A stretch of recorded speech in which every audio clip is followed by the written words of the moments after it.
Oi, Emily, tudo bem? Tudo Já bem? estamos ao vivo, vamos esperar um pouquinho para ver se as pessoas entram, né? A Camila, nossa assistente, vai avisando a gente. Sim. Esperar uns minutinhos. Que aí eu faço a sua A gente consegue apresentação. ver quando as pessoas, Então, quando as pessoas entram?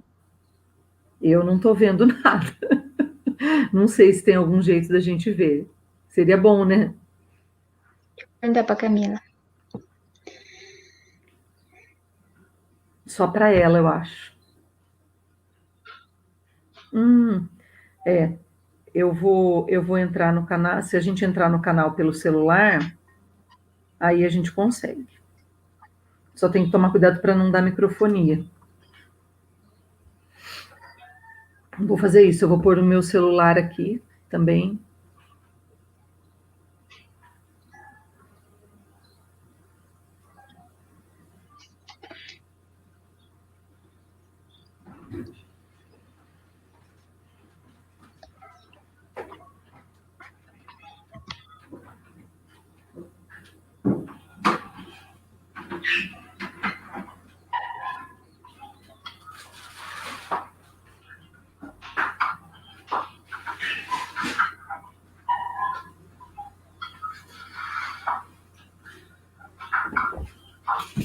E agora eu consigo ver, estou vendo o nosso futuro aluno Lucas Berzotti, né? Vai fazer processo seletivo do mestrado amanhã. Bem-vindo. Futuro aluno Lucas Berzotti, né? Vai fazer processo seletivo do mestrado amanhã. E agora?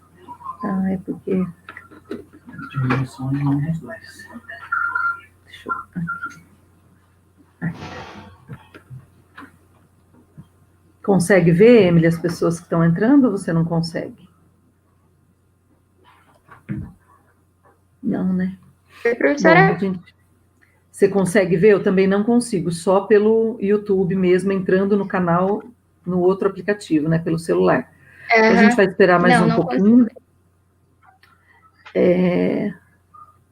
Né, nós vamos começar hoje as palestras do GESP, né, é a nossa primeira experiência no YouTube. Peço para as pessoas terem um pouquinho de paciência com a gente, né? Hoje a gente já teve problemas no nosso canal de origem, que a gente faria a palestra, tivemos que mudar o nosso canal, mas é bom para a gente ter experiência, né? No próximo a gente vai acertar mais, né? Então hoje a gente vai ter a primeira e a gente estava com 38 inscritos, né? Mas vamos ver se todos vão conseguir acessar o link, né? Deu tempo da gente mudar todos os links em todas as redes, né? No Face, no Insta e no WhatsApp, tá? Então vamos ver se o pessoal consegue entrar. Então vamos dar uns minutinhos de tolerância aí, né? São 6:02 agora, né? Então a gente vai esperar um pouquinho para deixar mais pessoas entrarem.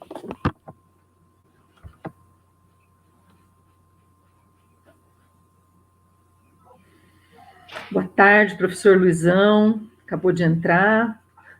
Ele é o coordenador do GESP, né, que é o Grupo de Estudos em Saúde e Produção Animal, que é um grupo de estudos que faz parte do nosso programa de mestrado, o mestrado em Saúde e Produção Animal da Unopar Arapongas, né? Então, esse nosso grupo de estudos, ele já tem, o professor Luizão pode me corrigir aí pelos comentários, eu acho que o nosso grupo de estudos existe desde 2013, 2014, né? Então, tem em torno de 6 a 7 anos. E quem é o coordenador do grupo de estudos é o professor Luizão, né? Professor Luiz Fernando, doutor Luiz Fernando Coelho Cunha Filho.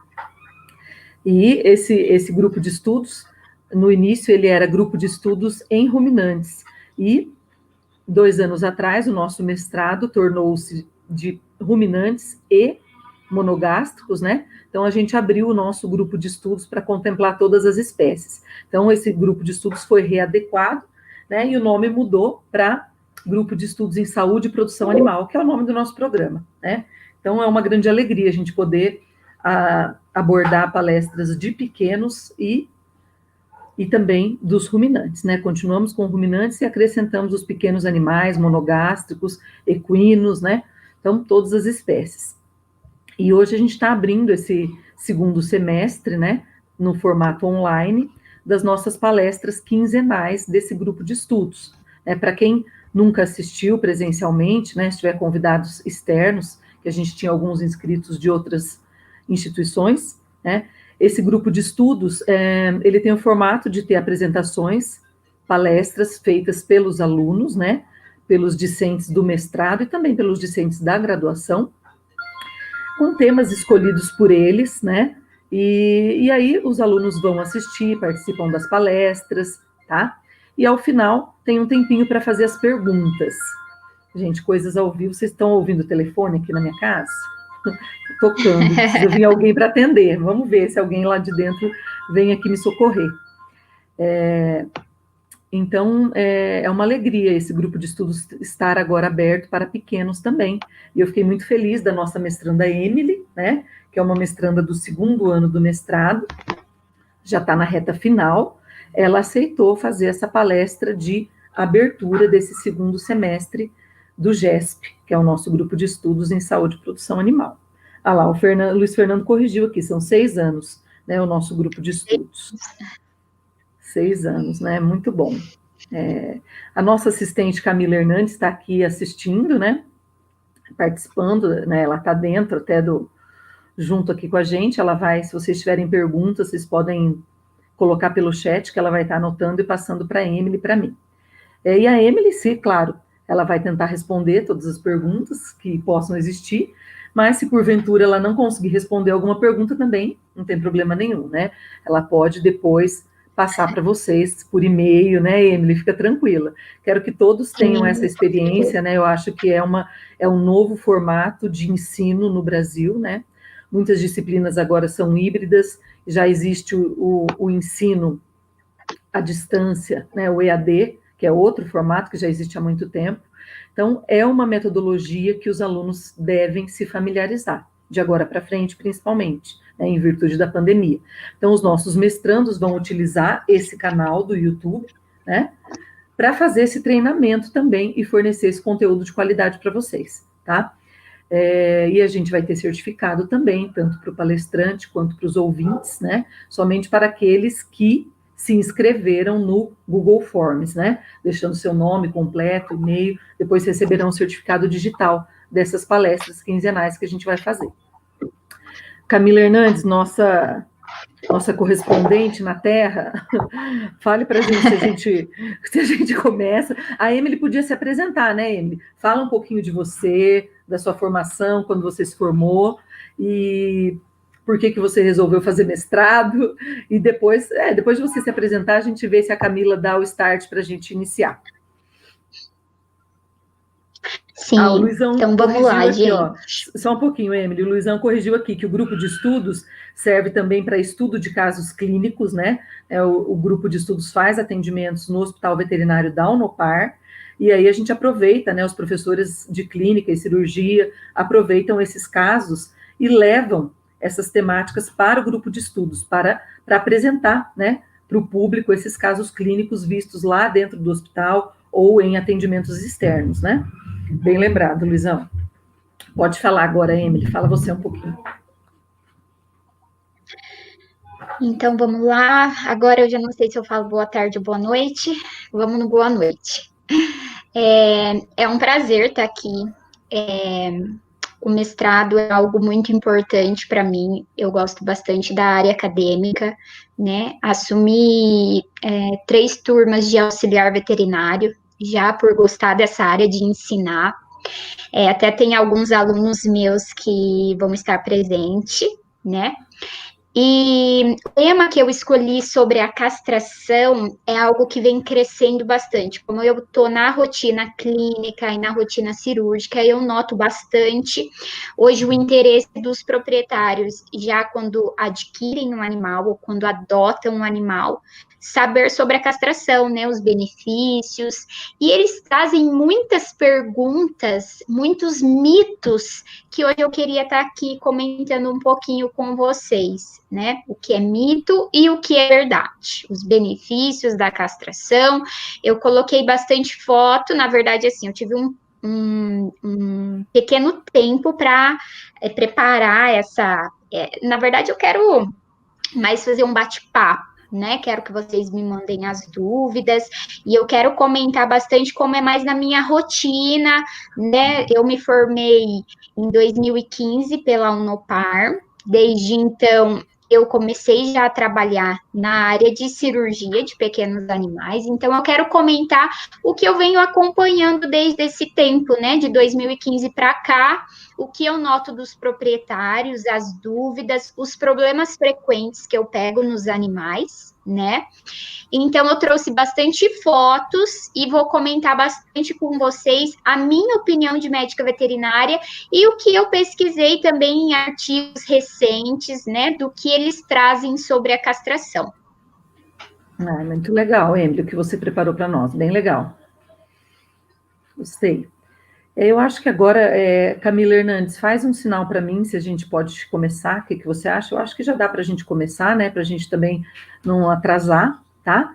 Então, Emily, você pode compartilhar a sua tela, né, com a gente, e aí a gente fica minimizada, e aí você pode dar início à sua palestra, tá bom? Tá bom, eu vou compartilhar a tela aqui, professora. Se por acaso o áudio, alguma coisa der problema, você vai me avisando, por favor.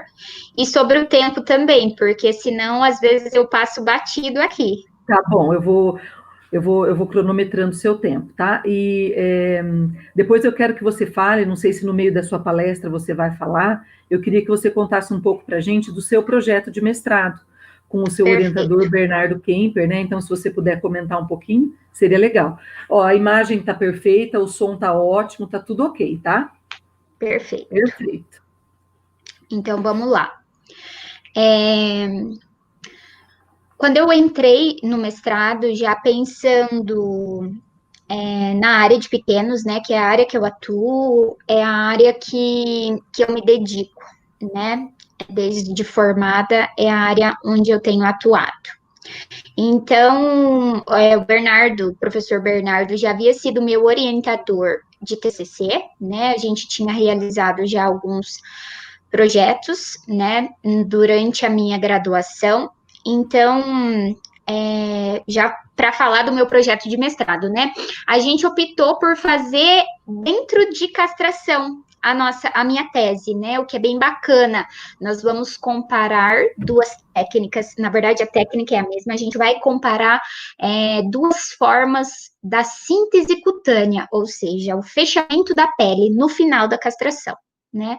Em alguns animais, nós vamos utilizar o fio de nylon, que hoje é o método que a maioria utiliza, né? O fechamento convencional, e a gente vai comparar com o uso de uma cola, né? Super Bonder, algo barato, comum, todo mundo tem aí, provavelmente em casa, né? A gente vai usar. Então, estudos recentes que vêm utilizando já o Super Bonder na síntese cutânea vêm apresentando resultados bacanas. E eu acredito que o projeto já está em andamento, a gente já está tendo alguns resultados e está sendo bem legal. Futuramente a gente vai trazer para vocês e eu acredito que vale bastante a pena, tá bom? Sobre o que a gente vai comentar hoje, eu agradeço o convite da Camila, da professora Fabiola, né, para abrir, vamos dizer assim, esse ciclo de palestras que virão por aí, né? Eles me deixaram para escolher o título que eu queria, o tema que eu queria abordar com vocês, e de cara eu optei pela castração. Ah, mas por que a castração em cães e gatos? Porque hoje se fala muito disso, os proprietários querem muito isso, querem saber disso.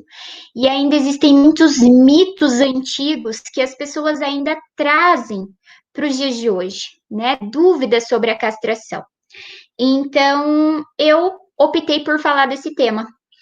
Mitos e verdades sobre a castração em cães e gatos. Então, vamos lá, gente. Para começar, o que é a castração? Eu até achei bacana, né, a forma que eu achei na Wikipédia, um termo, assim, se você fala para o proprietário, principalmente o que eu noto resistência são os proprietários do sexo masculino, são os homens, lá está definido que a castração é um ato de mutilação sexual, em que incapacita-se o indivíduo de reproduzir-se sexualmente e acaba com seu aporte de hormônios sexuais, testosterona no macho e o estrogênio na fêmea. né? Então, já pensou se o proprietário chega para você e pergunta o que é a castração, né? Como é feita a castração e você define dessa forma? Assusta a pessoa, né? O que eu noto hoje é que a forma que a gente fala com o proprietário, principalmente os mais resistentes, então, pessoas mais velhas, né, que, que trazem, assim, um conhecimento diferente, né? E pessoas do sexo masculino. Eu também noto essa certa resistência. Então, a forma que a gente fala o que é a castração, como é feita a castração, influencia muito na decisão do proprietário, tá bom? Para a gente veterinário, né, a gente afirma que a castração é a única maneira ética e eficaz de controle de animais abandonados, além de prevenir diversas doenças. Porém, o número de castração só não é maior porque, infelizmente, esbarra na falta de informação. Né? Eu piso muito nessa tecla, eu comento muito com proprietários, animais que estão indo para mim fazer vacinação ou que estão indo para o banho e tosa, eu já começo a falar sobre a castração. E muitos proprietários ainda não sabem o que é, não sabem os benefícios que ela proporciona para a saúde do animal, né? Então, a gente tem sim que tocar nisso, né? Falar sobre isso, da importância da castração. Aqui eu já trouxe uma foto de cara de uma piometra, um caso que eu peguei já tem bastante tempo, né? Eu usei bastante fotos que eu tenho no celular desde que eu comecei a trabalhar. Infelizmente, gente, ainda é muito comum o uso dos hormônios injetáveis, que eu mais conheço aqui. Todo mundo fala, ai, vacina anti-sil. A gente sabe que não é uma vacina, né? Anticoncepcional, é hormônio. Às vezes eu olho aqui só para ver se tem alguém falando comigo aqui. E esses hormônios evita que as fêmeas ovulem e emprenhem. O que pouco sabe, no entanto, é sobre o perigo disso, né? Gente, ainda é muito comum. Na nossa região aqui, né, do interior, vamos dizer assim, do interior do Paraná, ainda é frequente a comercialização desse produto, o uso desse produto e a falta de informação sobre isso, né? O hormônio anti-cio, pesquisei várias marcas que estão no mercado e lá na bula eles colocam que esse medicamento deve ser utilizado em anestro, ou seja, como que um proprietário vai saber em qual fase do ciclo estral o seu animal está, né? Muitos não sabem nem o que é o ciclo estral. Muitos confundem com o ciclo menstrual, que é o da mulher, né? E nós sabemos que é diferente.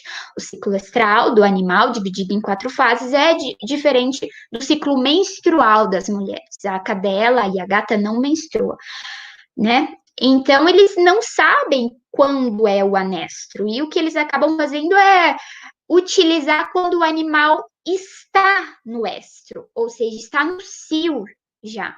Ou muitas vezes, o que é ainda pior, quando o animal já está prenha, né? Quando a fêmea já está prenha. O que isso vai fazer se eu utilizar num animal que já está no estro ou que está prenha? O que eu pego na minha rotina? A gestação se desenvolve, porém, o animal não consegue parir. A progesterona, esse hormônio, essa grande quantidade hormonal que tem nessa injeção, inibe a força de contração uterina. Então, muitas vezes, passa da hora de nascer, a fêmea não tem contração, não tem nascimento. O que acaba acontecendo, os filhotes morrem dentro do útero da mãe, né?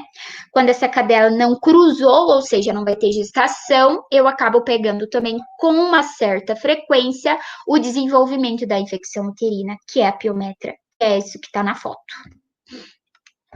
Essa foto é bem forte, né? Mas eu acho que é muito importante. O que tem nesse útero, gente? Tem feto macerato, né? Por quê? O proprietário utilizava com uma certa frequência injeção anti-cio, o animal cruzava, ele ia aplicava, né? Foi o que aconteceu aí. Então, Passou-se de 70 dias, se eu não me engano, não nascia, né? O proprietário foi esperando até que ele procurou ajuda veterinária e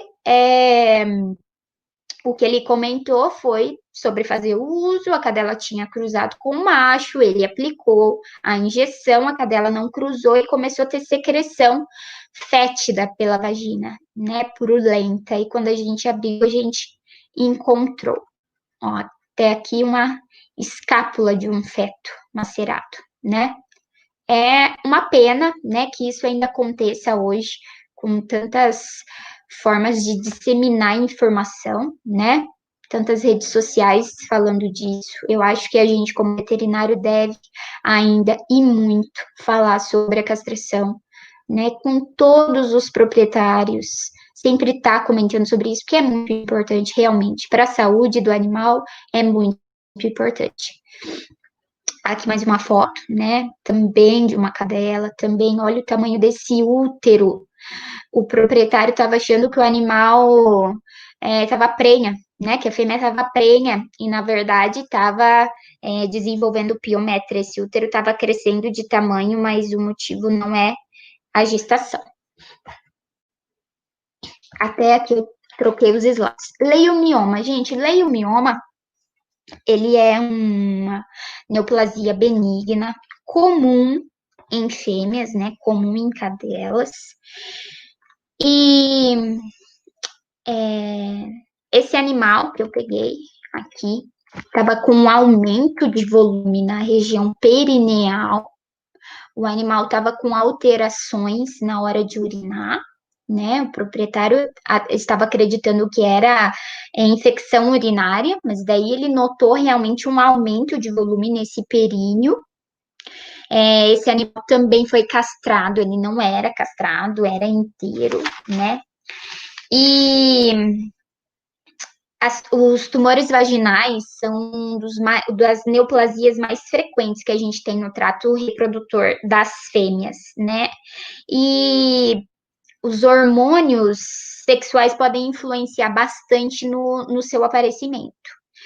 Esse animal, que não era castrada, fazia uso também de hormônio anti-cio, né? Então, tá aqui o tumor que a gente tirou. Felizmente, né, benigno, o animal não teve recidiva, né, porque existe também o leiomyosarcoma, apesar da gente não ter mandado para biópsia, toda a sintomatologia, toda a clínica desse animal, o aspecto dessa massa, né, que é uma massa globoide, é bem consistente de leiomioma, né, então, não só o uso de hormônios pode trazer aí piometra, também influencia-se sim na questão de aparecimento de neoplasias, né?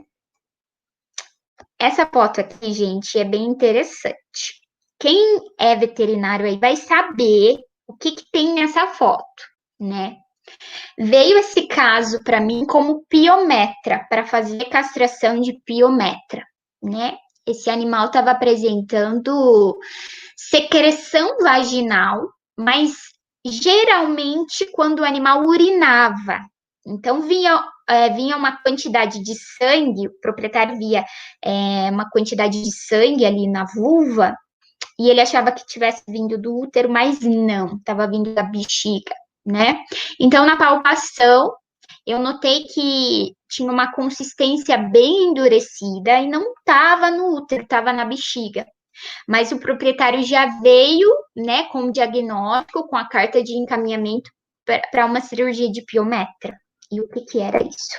Um cálculo, né? Então, um cálculo dentro da bexiga do animal, não estava relacionado com o útero, porém, pela secreção que o animal tinha, né, ali na vagina, o proprietário acreditou que o veterinário também, né?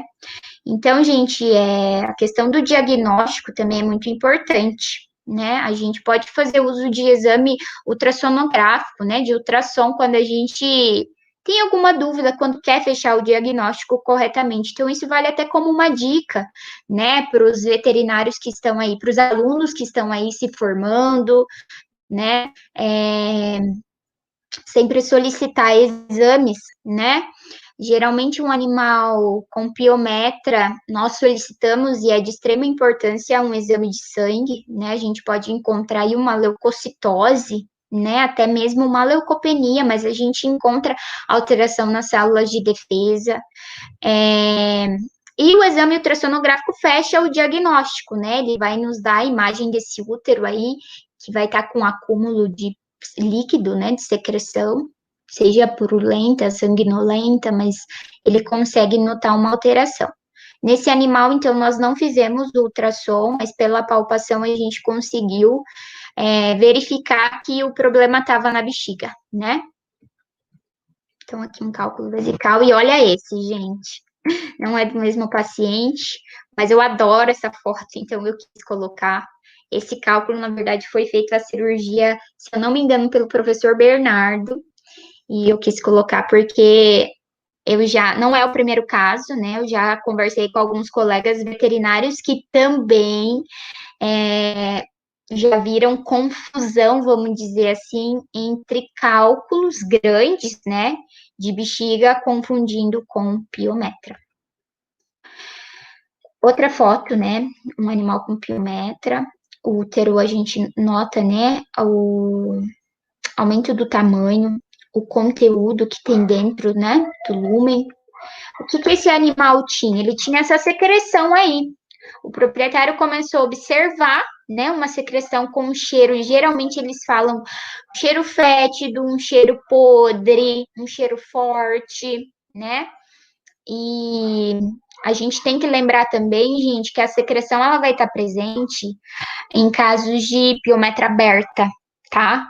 Existe a piometra fechada, mais grave, com um diagnóstico um pouco mais cauteloso, né? Um pouco mais difícil também. Por quê? Porque o animal não apresenta secreção na vagina, né? A cervix simplesmente não abre e não tem extravasamento desse líquido para fora. E o que o animal pode apresentar de alteração é aumento do volume abdominal. Também pode ter dor, né? Algia abdominal, pode notar um animal com hiporexia, não está querendo comer, mas isso não é patognomônico de piometra, né? Pode estar relacionado com várias outras patologias. Então, a gente tem que ser rápido no diagnóstico, juntar a clínica desse animal. Opa, esse animal não é castrado, esse animal ou proprietário já faz uso de hormônio anti-cio, ou não necessariamente, né? A piometra não é só em animal que faz uso de hormônio anti-cio, pode ser em um animal que nunca utilizou, né? A piometra é um acúmulo de líquido devido à hiperplasia endometrial cística, somado com a infecção bacteriana. Então, não necessariamente esse animal precisa estar utilizando o hormônio anti-cio. É claro que o animal que utiliza o hormônio anti-cio é mais susceptível, né? A chance disso acontecer é muito mais alta. Então, a gente tem que juntar toda a clínica, um animal que não é castrado, um animal que veio com algumas mudanças de comportamento, ou até mudanças de ingestão de alimento, que está com dor abdominal, né? Quando o veterinário, às vezes, não tem muito costume de fazer palpação abdominal, ou não tem muita experiência em conseguir palpar o útero, também tem casos de animais obesos, que dificulta um pouco isso, então já solicitar exame, gente, né? Fazer um hemograma desse animal, pelo menos um hemograma, mas se puder fazer um perfil hepático, perfil renal é bacana, também ajuda bastante. E pedir um ultrassom também, com certeza, né? Tá com dúvida, ultrassom, tá com dúvida, ultrassom. Ajuda bastante, tá bom? O que eu noto é que a maior frequência de piometra que a gente pega é aberta. Mas também, gente, o que pode ter aí é falta de diagnóstico da piometra fechada, né? O proprietário não vê nada normal saindo do animal, muda o comportamento, ele relaciona com outras coisas. Ah, comeu alguma coisa estranha. Ai, não tá muito bem. Ai, tá com dor de barriga. Ai, isso ou aquilo. E daí não procura o atendimento veterinário e muitas vezes, infelizmente, esse animal acaba vindo a óbito e a gente não não atende esses animais, então a gente acaba não ficando sabendo, né? Então pode ser isso também, que a gente acaba atendendo mais piometra aberta do que fechada. Gente, isso é muito comum. Não sei de vocês, depois eu quero que vocês comentem comigo, mas a maioria dos proprietários falam assim. O meu animal, ele gosta tanto de dar voltinha na rua. Eu adoro chegar em casa, abrir o portão e deixar ele dar uma voltinha na rua. É muito comum. É muito comum mesmo. E a gente sabe que isso não é legal. Principalmente quando esse animal ele é inteiro, né? Quando esse animal não é castrado. Por quê? Tá, o proprietário não detectou que a cadela tá no cio, não verificou isso. E daí abriu o portão, a cadela saiu, veio um monte de cachorro em cima, além de poder acontecer briga, acidente, atropelamento, um cruza com a cadela. Primeira coisa que o proprietário faz não é entrar em contato com o veterinário, da maioria das vezes. Ele vai numa casa agropecuária e pede um remédio, uma pílula do dia seguinte, algo para abortar. E daí o que eles fazem? Eles vendem o hormônio em si. Eles vendem a injeção em si. Daí o proprietário aplica, acha que tá tudo bem, e daí começam os problemas. Essa gestação pode se desenvolver, ou pode não desenvolver, enfim. É muito comum. E tudo começa pela voltinha. Não só o problema dessa cruza indesejada, né? O que pode acontecer? Acidente. Eu pego muito.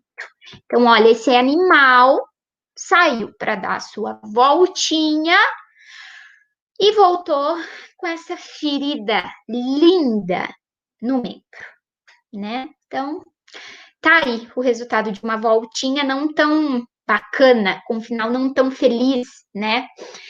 Então, gente, eu falo muito com os proprietários. Quer que o animal tenha a sua voltinha diária? Ótimo. Coloca na guia, vai passear junto. Isso é ótimo para ele.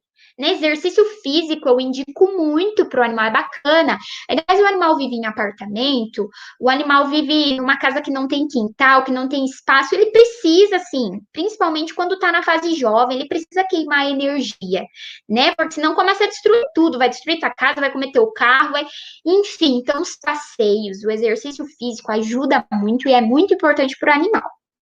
Principalmente naquele animal que já tem tendência à obesidade, a ganho de peso. Então, é bacana, sim, praticar exercício. Daí eles falam o que para mim? Emília, eu deixo ele dar uma voltinha. Mas como que é essa voltinha? Eu abro o portão, deixo, daqui 1 hora, 2 horas eu vou lá chamar ele, né? E não é assim, né? A gente sabe que deveria ser feito. Ninguém abre o portão pro filho e sai dar uma voltinha na rua, né? Então, as pessoas deveriam ver mais com esses olhos, né? Coloca na guia, vai passear com ele. Aproveita, você também faz uma caminhada, pratica uma corrida, né? Outra coisa. Esse animal chegou para mim como?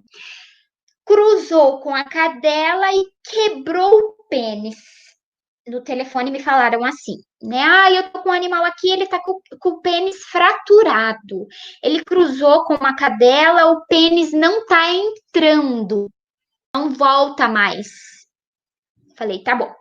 Chegou lá, né? Essa foto do meio aí, gente, tava dessa forma, né? Quando ele chegou, a gente fez toda a avaliação, ela não estava conseguindo ver se o animal estava urinando ou não, a gente até sondou esse animal, né? Para ver certinho como que tava. E o que a gente notou que era TBT, né? Enfim, teve que fazer sessões de quimioterapia. O TBT é um tumor maligno, né? Muito comum.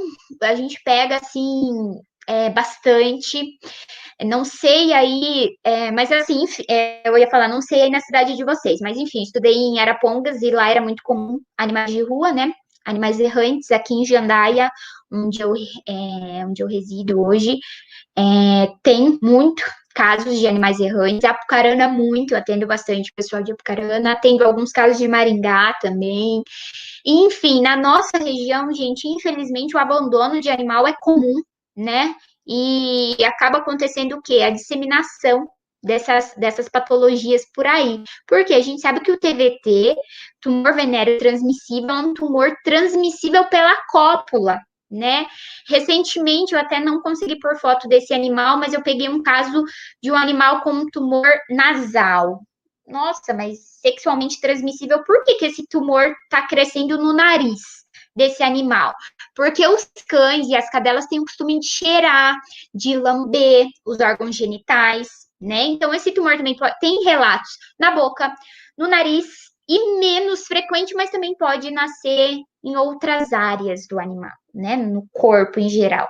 E pênis e vagina é o local onde eu mais pego, né?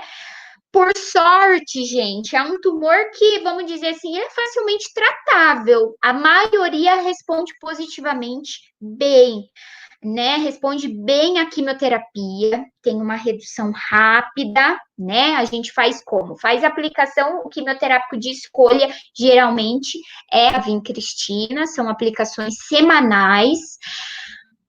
Depende do caso, depende do paciente, mas às vezes 2 ou 3 ou 4 aplicações, né, resolve o problema por completo.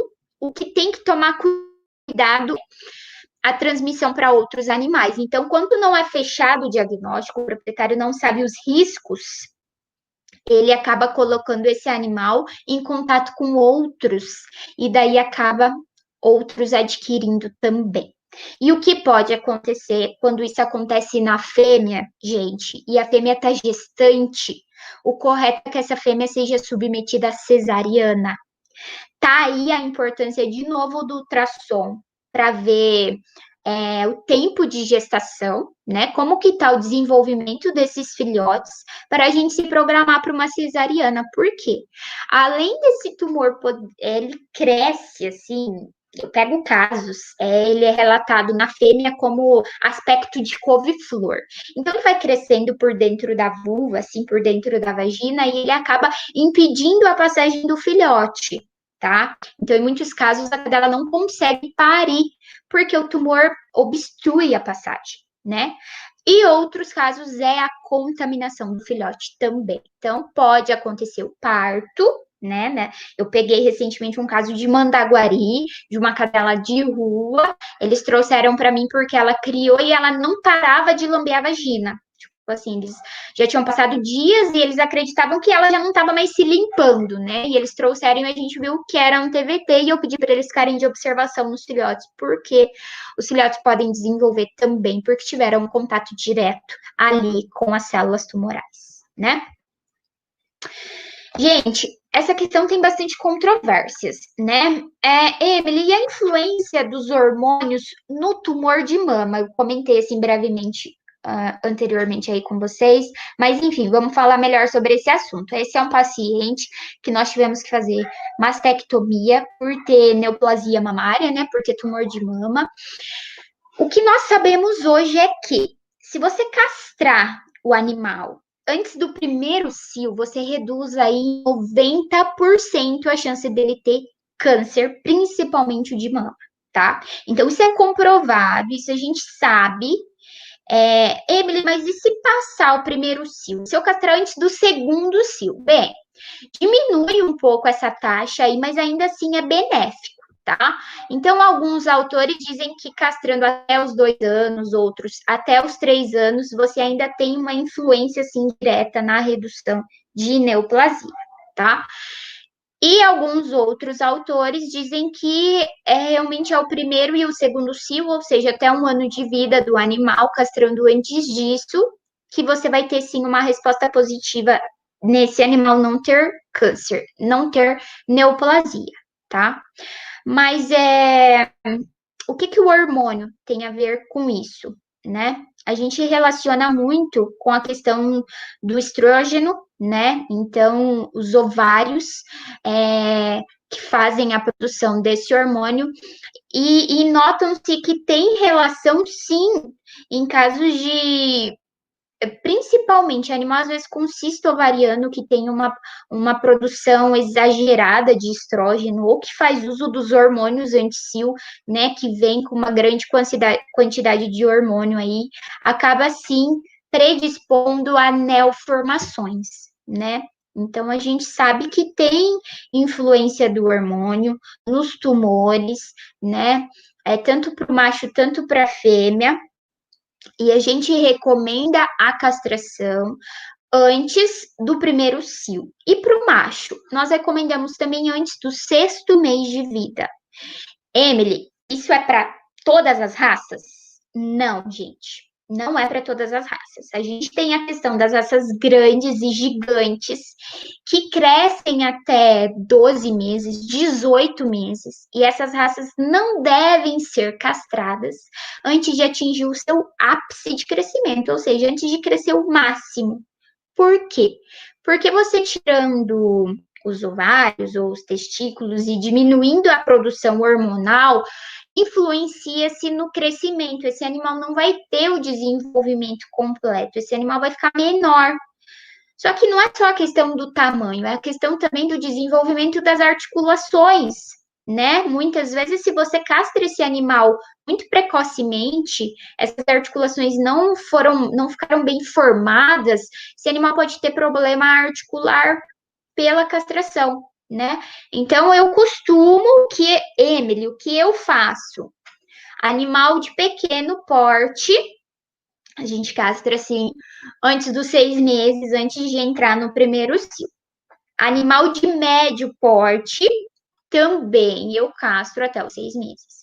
Animal de grande, gigante porte, eu peço para o proprietário esperar, aí dependendo da raça, até um ano, de 1 ano até 1 ano e meio. E, gente, o cio, ele é o seguinte, ele varia do 6º mês até o 10º mês, geralmente, em animais de pequeno porte, e animais de grande porte, 18 a 24 meses. Então, isso pode demorar.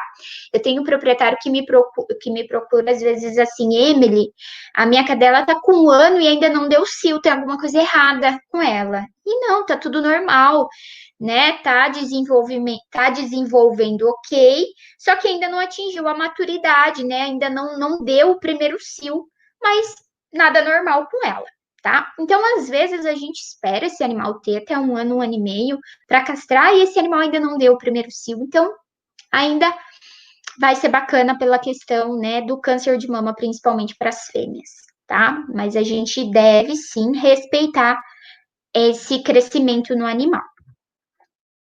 Então, vamos lá. Para um mito ou verdade, queria que vocês aí me respondessem. A castração deixa o animal mais caseiro, até coloquei a foto de um pugzinho dormindo. Gente, o que eu noto bastante é esse comportamento em gatos, tá?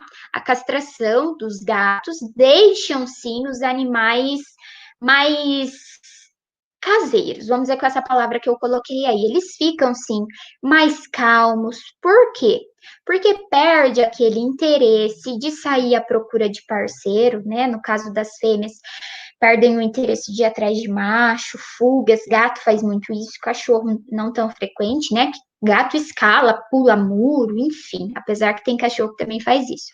Mas ele, sim, influencia no comportamento do animal. Hoje a gente tem casos de proprietário que opta pela castração em animal que tem um temperamento agressivo. Também ajuda? Ajuda, mas eu não posso dizer que isso é uma regra, vai castrar e ele vai melhorar. Depende muito do organismo e da genética do animal.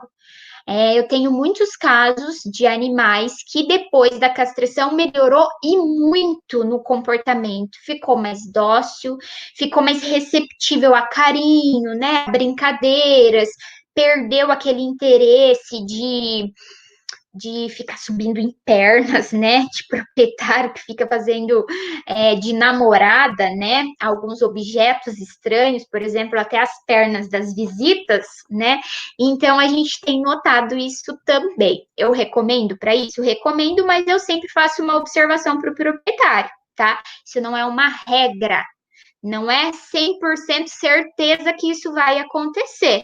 É claro que eu tenho lá um animal que está com um comportamento complicado, né?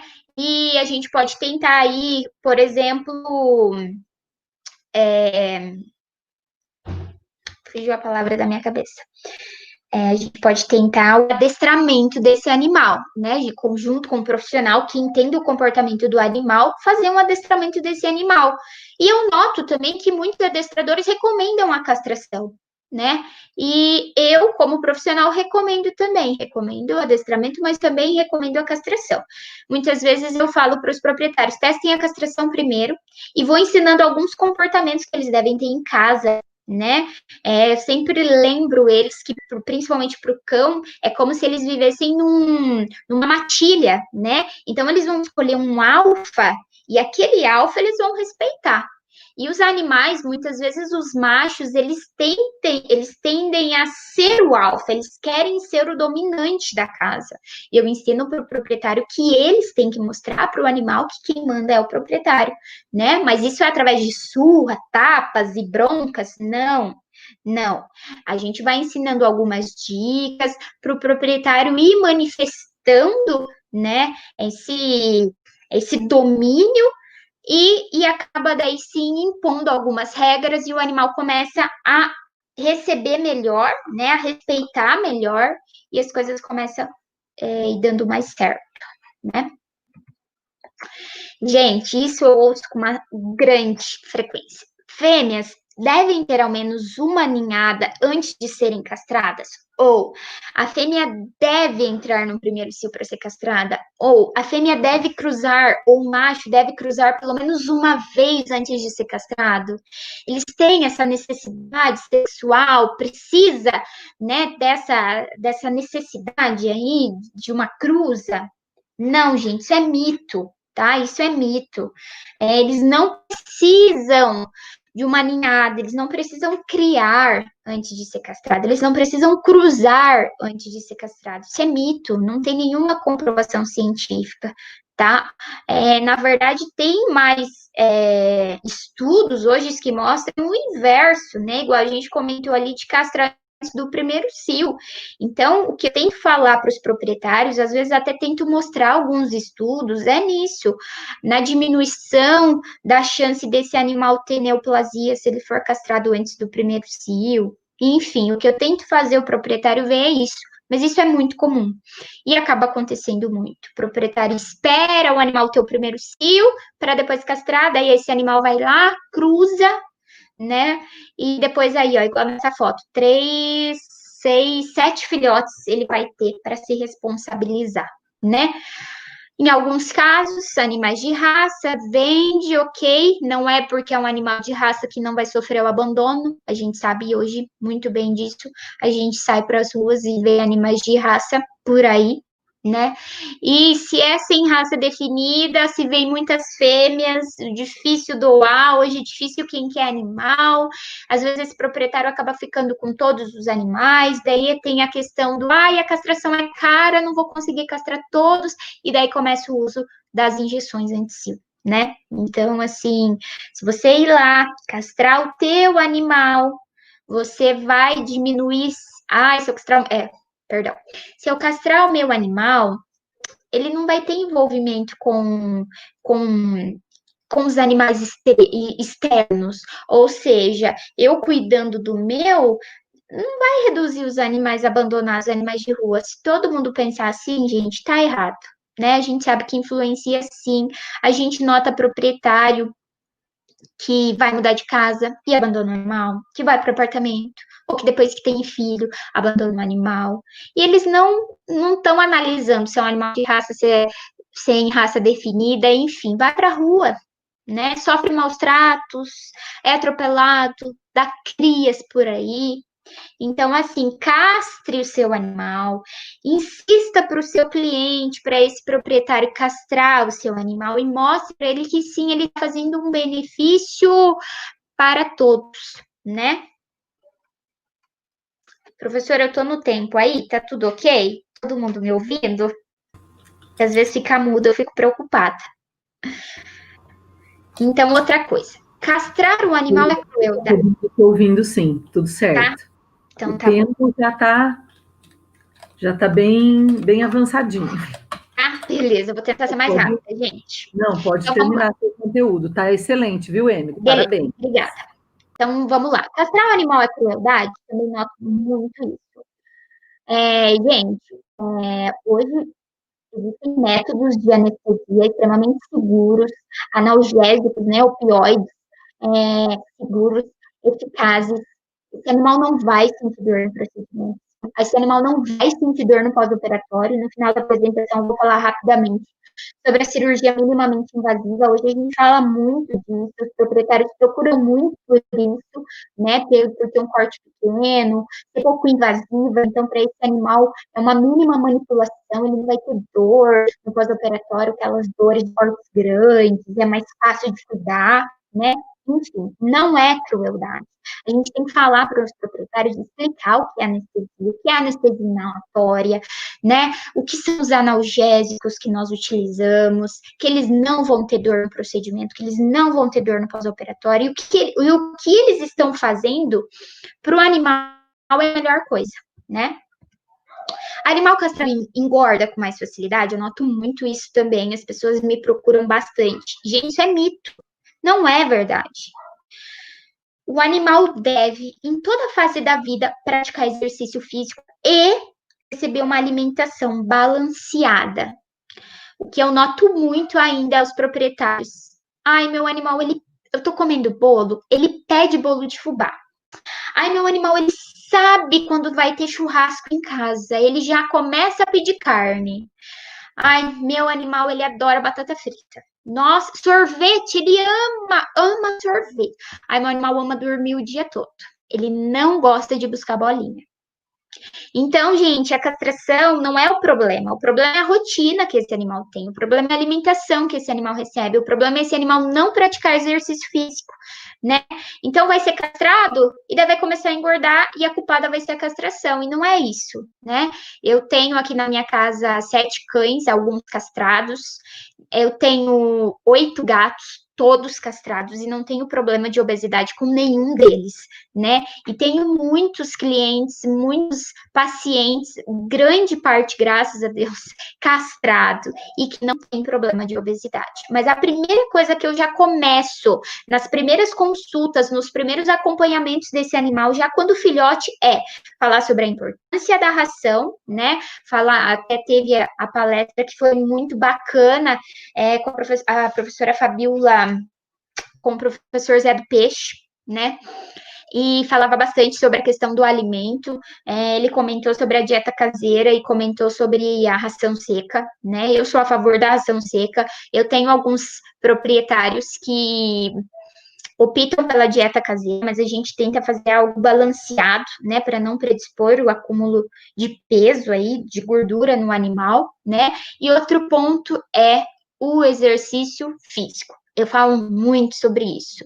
Tanto porque eu acho que desestressa o animal, eu noto uma melhora desses animais. Hoje, eu até prezo os animais que estão internados, que estão em tratamento e que, assim, já estão em condição de andar, fazer caminhada. Eu sempre levo esses animais para passeios, né? Deixo eles na grama, deixo eles tomarem sol, estimulo eles a brincar, e eu acho que isso tem contribuído, sim, para ter a melhora desse animal. Não sei se a parte emocional, né, por influenciar, deixar esse animal mais feliz, né, deixo esse animal ter contato com outros animais quando não é doença infecto-contagiosa, e eu gosto bastante, e eu piso nessa tecla, eu teclo nela com o proprietário, eu falo, vamos praticar exercício físico, vamos controlar a alimentação desse animal. O animal para de fazer xixi em todo canto? Mito e verdade. Depende do organismo, depende do animal. Alguns animais são castrados e demarcam território. Eu tenho animal que é inteiro e não demarca, então depende muito. Mas o que você recomenda, Emily? Eu recomendo sim castrar. Existem alguns produtos, alguns bons, outros nem tão bons, não tão bons, que são aquele pipi pode, pipi não pode, sabe? Educador sanitário, né? Que ajuda onde você quer que o animal faça xixi, onde você não quer que ele faça. Alguns ajudam sim, tem algumas marcas que eu recomendo, eu acho superior, e noto que os proprietários comentam algumas que funcionam e que não funcionam, e recomendo a castração sim, e vou te, assim, acho que 50% a 50% deve ficar nisso. para metade dos animais, resolve para outras a castração. Não modifique nada essa atitude, esse comportamento, tá? Outra coisa que eu estava esquecendo de comentar, li num artigo que fala que o hormônio que influencia isso, o macho principalmente levantar a perninha para urinar, vem desde, eles começam a produzir, a ter contato com isso desde a fase gestacional, quando tá na mãe ainda. Então, a castração não vai, não é um hormônio que ele vai ter contato depois da fase, da maturidade, né? Antes, vamos dizer assim, se ele for castrado, não vai ter contato com esse hormônio. Não, esse hormônio ele já teve contato lá na barriga da mãe. Então, mesmo castrando ou não castrando, muito provavelmente que ele vai levantar a perninha para urinar, sim. E, como um todo, os cães gostam de sentir cheiros de outros animais e, para marcar o território, né, eles vão urinando aonde tem esse cheiro, né? Isso é do comportamento dos cães. Animais castrados são menos saudáveis? Mentira também. Mito. Não é verdade. A gente sabe que a castração ajuda, contribui para a saúde do animal, né? E não tem nenhuma comprovação que animal castrado fica mais doente mais facilmente do que um animal que não seja, tá? Machos criptorquidas devo castrar? Sim. Sim, estão me mandando mensagem aqui para eu responder perguntas, tá? Mas criptorquidas deve castrar? Com certeza absoluta deve ser castrado com uma certa urgência, tá? Eu tenho proprietário que fala assim, vamos esperar até 1 ano, vamos esperar até 2 anos, ai, vai que o testículo ainda desce para a bolsa escrotal. Não, gente, deu 6 meses, não desceu, eu já recomendo sim a castração. Tá? O que é o animal criptorquida? Esse testículo não tá na bolsa escrotal, seja unilateral ou bilateral, né? Tem a ausência desse testículo ali na bolsa escrotal. Esse testículo pode estar inguinal, pode estar abdominal, né? E sim, a gente deve fazer a castração. E que a gente nota que esse testículo, que está de tamanho normal, ele estava na bolsa escrotal, foi castrado, e o que tá menorzinho ali tava abdominal, né? Ele teve um subdesenvolvimento, ele não se desenvolveu como o outro, né? Ele ficou menor. A gente nota que pode ter até uma torção do ducto espermático, né? É um animal que é criptorquida bilateral, uma coisa que é muito observada neles é a infertilidade, né? Eles acabam ficando estéril, não conseguindo se reproduzir. Isso é uma alteração genética, né? Não tem bem assim uma causa correta, né? 100% fiel, porque acontece isso, né? Mas é um erro genético, até a fêmea pode abordar esse gene, né? O correto é que animal criptorquida não seja colocado para reprodução, tá? E a gente recomenda, sim, a castração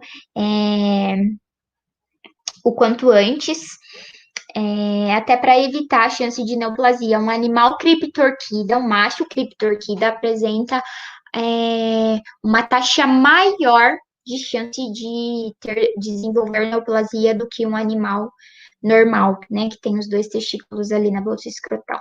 A castração evita gravidez psicológica, a pseudociese? Sim, com certeza. Porém, outra coisa que eu quero comentar, né, eu tô com o tempo aqui já meio estourado, mas gente, a castração deve ser a remoção do útero e dos ovários, tá? Infelizmente, o que acaba acontecendo é o veterinário tira o útero e deixa o ovário lá dentro, tá? E por incrível que pareça, eu tenho até alguns proprietários que relataram que o veterinário diz isso ser normal, como se o animal tivesse 20 ovários, né? Tipo, eu tirei, igual um dia eu estava conversando com a Luciana, minha colega do mestrado, como se tivessem acho que foi com a Luciana mesmo, como se o animal tivesse vários ovários e daí tirou alguns e ficou outros lá dentro. Não, tem 2. Então, a gente sabe bem a localização onde esses ovários estão e a gente tem que localizá-los corretamente e removê-los corretamente. Por quê? Se esse ovário fica no animal, mesmo que eu tire o útero, esse ovário é responsável pelo cio, então esse animal vai continuar dando cio, né? E daí pode acontecer ainda a gestação psicológica. A mama se enche de leite, o animal adotar alguns objetos, né? Enfim, como ele acredita que ele tá prenha, né? Que vai ter bebês, e não é o que está acontecendo. Então, gente, a castração, o correto é, e eu faço isso até hoje, toda a castração, quando eu termino, eu pego o útero na minha mão e eu confiro se os dois ovários estão ali. Terminei a castração, primeira coisa, eu olho, vejo os ovários ali, muitas vezes eu tiro foto e mando para o proprietário. Eu adoro fazer isso. Tiro foto e mando para o proprietário. Quando o proprietário não quer ver, eu deixo a foto salva no meu celular, porque eu acho isso muito importante, tá? Gente, isso é um caso bacana. Não deu para eu colocar a foto desse animal, mas eu posso mandar depois para vocês. Eu peguei um caso de hiperestrogenismo numa cadela. Ela veio com alopecia bilateral no corpo. O que é isso? É o resultado de uma produção elevada de estrogênio associado a ovários císticos. Nesse caso, essa fêmea já é castrada, vou explicar o que aconteceu.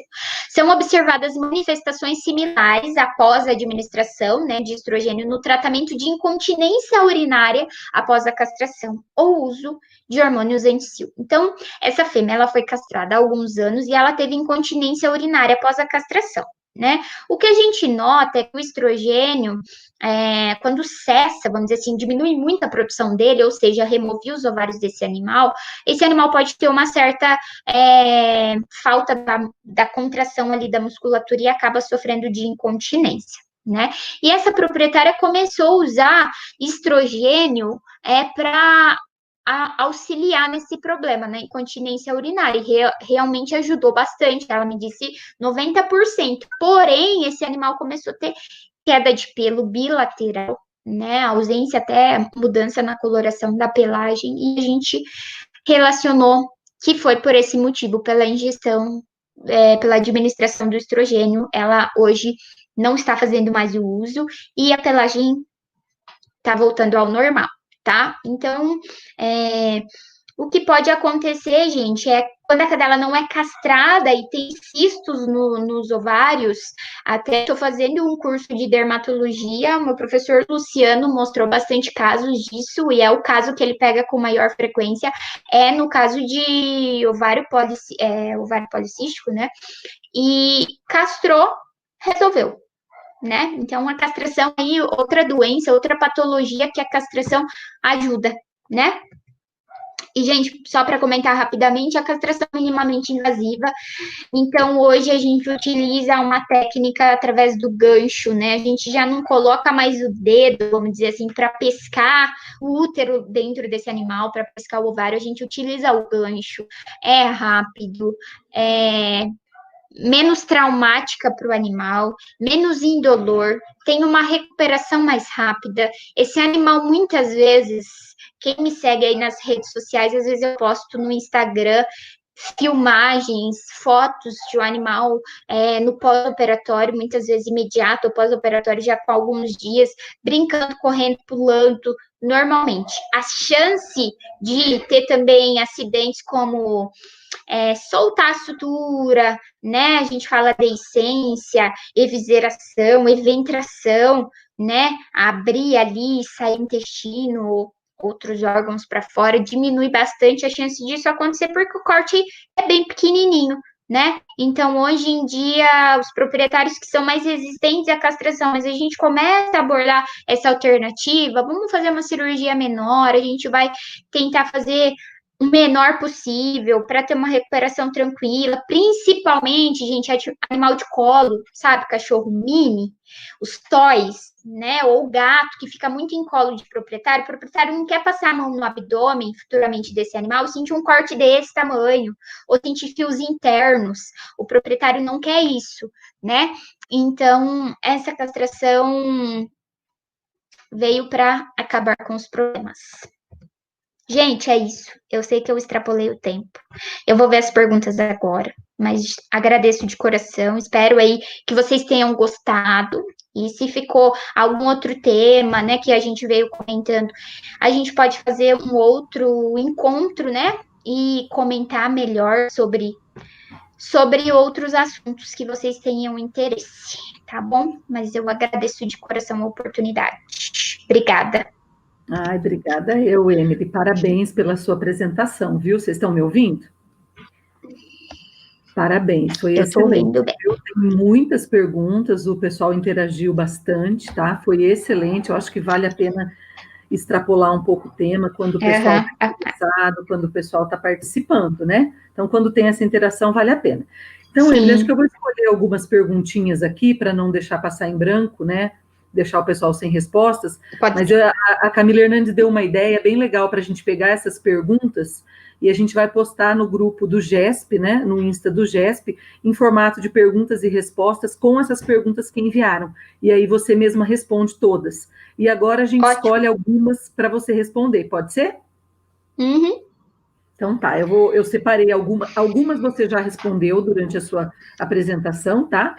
E aí eu escolhi algumas outras aqui, selecionei assim, sem nem ver quem perguntou, tá? E as que a gente não responde, que a Emily não responder agora, fica para depois, para o Insta, e tem o e-mail da Emily aí também, para quem quiser, tá? Emily, perguntaram se é mais comum gatas ou cadelas com piometra. Se você tem essa noção. Gatas ou cadelas com piometra, tá.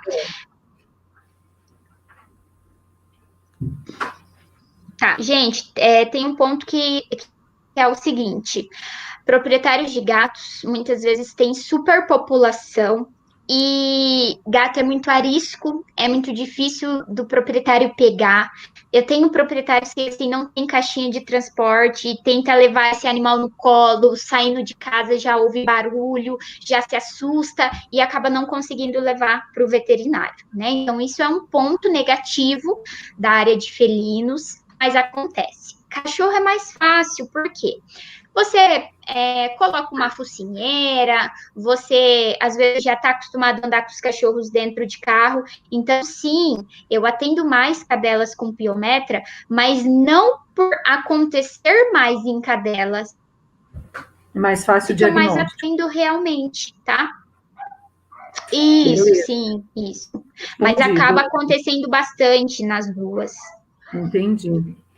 Deixa eu ver mais uma pergunta aqui. Tem uma idade ideal para fazer a castração e ter melhores resultados com relação ao comportamento? Ou é mito também? Então, da questão da castração, eu comentei sobre a idade, principalmente a idade de diferença das raças, né, para não influenciar no crescimento do animal, para que ele cresça, se desenvolva perfeitamente. Né? Sobre a questão do comportamento, eu até comentei que tem a questão da dominância, né? Tem as raças que já são com um comportamento mais rigorosos, que precisam que o proprietário fique mais atento, né, quanto a isso. Para isso, não existe uma data correta, sabe? Vou castrar o quanto antes para o meu pincher não ficar bravo, ou vou esperar eu interagir bem com o meu animal, ele se apegar a mim para depois eu castrar. Não existe isso. Até um dos participantes, acho que foi o Lucas, ele até fez um comentário sobre isso, né? De acordo com o que você está falando aí agora. Legal. Deixa eu escolher mais uma perguntinha aqui, vamos ver. Qual o tempo ideal para esperar entre um parto e a castração dessa fêmea? Caso a pessoa resolva... Não entendi. Cortou um pouquinho, professora. Desculpa, vamos ver. Está ouvindo agora? O tempo ideal entre um parto e a castração, ou seja, pariu, depois vai castrar esse animal. Quanto tempo que deve se respeitar, né? Esperar para fazer a castração? Cortou um pouco, mas o que eu entendi é assim, depois que o animal tem o parto, quanto tempo eu posso estar realizando a castração? Isso mesmo, é isso mesmo. Tá, então assim, o animal deu cria, né? A gente sabe que esses filhotes ficam com a mãe aí até uns 40 dias, alguns proprietários, alguns tutores, né? Geralmente, assim, as pessoas que mexem com produção, né? Isso acontece mais com cachorro de raça, que fazem acompanhamento tudo certinho, eles têm tudo bem tabelado, faz a vermifugação com 15 dias, repete com 30 dias, dá a primeira dose com 45 dias e depois entrega para a pessoa que vai ficar com esse filhote, né? Então depende disso, o tempo que você vai desmamar esses filhotes. Os cachorros desmamaram, eu peço para os tutores observarem como tá essa cadela, né? O que acontece muito, a gestação pode judiar muito da mãe, sabe? Uma amamentação com uma ninhada muito grande, essa mãe pode ter uma deficiência nutricional se ela não foi bem preparada para aquilo, né? Então, às vezes eu recomendo, vamos fazer um exame nessa cadela, vamos ver se tá tudo ok, se essa cadela tá bem. Ela estando bem, a gente já submete ao procedimento, não existe bem uma data certa. O que eu mais me preocupo realmente é desmamar esses filhotes e ver qual a função da mãe, como que essa mãe tá. Se a mãe estando bem, ok. Se a mãe não estando bem, a gente faz um tratamento, faz um controle nutricional para que ela volte, né, a ganhar mais, a gente fazer a castração dela com uma segurança mais alta. Ah, legal. Oi, Emily, eu acho que agora chega o horário de pico do pessoal usar a internet, começa a dar umas cortadas, mas deu para te ouvir bem. Se o pessoal não estiver ouvindo bem, né, deixem os comentários, deu para eu te ouvir perfeitamente. Emily, tem várias perguntas aqui ainda, né? Mas eu acho que para a gente respeitar o prazo, né, combinado, a gente quer tentar sempre fazer das 6 às 7 da noite, né? Eu guardei, a Camila Hernandes anotou todas as perguntas, a gente vai te passar, né? E aí você vai passar as respostas para a gente, e a gente vai colocar de forma bem completa, a gente pode até fazer um material sobre isso lá no GESP, né? Palestra de mitos e verdades sobre a castração em pequenos animais, perguntas e respostas. Então fica isso armazenado lá, que fica como uma fonte, né, de pesquisa sobre a sua palestra, né? Sim. Mas Sim, muito bacana. legal, queria te agradecer, Emily, pela sua palestra, foi excelente, já vi você apresentar algumas vezes e achei espetacular, eu achei que você foi, assim, dinâmica, falou muito bem, tá de parabéns, eu achei que o conteúdo estava perfeito. Obrigada, também. professora, eu agradeço muito a oportunidade e o carinho. Os slides, nossa, tá de parabéns, a última vez que eu vi você apresentando foi no seu seminário, ano passado, né, e eu achei que foi incrível, foi muito bem. Parabéns, eu queria agradecer o pessoal que está aqui prestigiando você e o nosso programa, né? Agradecer seus alunos. Eu também agradeço bastante. Assistir, né? E parabéns, pode fazer seus agradecimentos e aí a gente encerra. E a Camila Hernandes, acho que tem algum recado sobre a lista, né? Mas pode ir fazendo seus agradecimentos que eu vou falar com ela aqui pelo WhatsApp. Para ver o que ela vai fazer. O pessoal tem que assinar uma lista ainda. Gente, obrigada. Por me aguentarem esse tempo aí falando. Quem me conhece sabe que eu adoro falar, que eu começo e não paro mais, ainda mais quando é um assunto que eu gosto bastante, né? Um assunto que eu acho muito importante, então eu quero, assim, passar um pouquinho do meu conhecimento para vocês, né, para vocês verem como é a rotina, às vezes, de outro profissional, né, as dúvidas dos proprietários que eu encontro aqui na minha região. Para quem está saindo aí agora, se formando agora, já tem um pouquinho de conhecimento, né, o que vocês vão pegar aí no caminho, né, ainda mais sobre um tema que é muito comentado para a gente de pequenos animais, que é a castração. Estou recebendo algumas mensagens de carinho aqui, via do Ives ali, já fez estágio comigo, é um aluno excelente, é uma pessoa queridíssima, obrigada, gente, pelo carinho de todo mundo, e que venham mais oportunidades aí, eu vou adorar estar aqui falando com vocês novamente. Eu que agradeço, Emily, eu vou gostar, se você quiser vir abordar outro tema aqui, né, a gente fez a proposta de ser quinzenal, mas se todos os mestrandos toparem, né, a gente pode intensificar e fazer semanal esse nosso encontro aqui. Então, eu te agradeço. A Camila Hernandes falou que o link está nos comentários aí no chat, tá? Então, vocês vão ter que assinar novamente, porque algumas pessoas se inscreveram e não compareceram. Então, eu peço que assinem para vocês receberem o certificado depois. tá? Então, parabéns de novo, Emily. Então, a gente encerra por aqui, né? E esse canal a gente vai utilizar depois para o nosso Congresso Internacional em Saúde e Produção Animal. Então, quem está ainda nos ouvindo, esse vai ser o canal onde será realizado em setembro Congresso Internacional em Saúde e Produção Animal, que está sendo organizado pela Camila Hernandes, pelo José Vitor, pela Rafaela Machado, né? E por mim, né? Então, desde já, conto com vocês, né? A gente vai trazer palestrantes de fora do país, né? E alguns palestrantes daqui também, para fazer um evento bem legal para vocês. Mas então tá bom, Emily, te agradeço, tá? Um beijo e obrigada por participar e contribuir com a gente aqui, tá bom? Tá bom. Obrigada, professora. Obrigada, pessoal. Eu que agradeço. Se fosse ao vivo, eu te entregaria seu certificado. Oi, cortou, agora, professora. Né? Falei que se fosse ao vivo, eu te entregaria seu certificado agora, tá? Então, mas estamos no mundo digital, agora na era digital, né? Então, enviaremos os certificados para os ouvintes e para a palestrante via e-mail, tá bom? Então, tá joia, gente. Sim. Tchau, pessoal. Até mais, pessoal. Obrigada.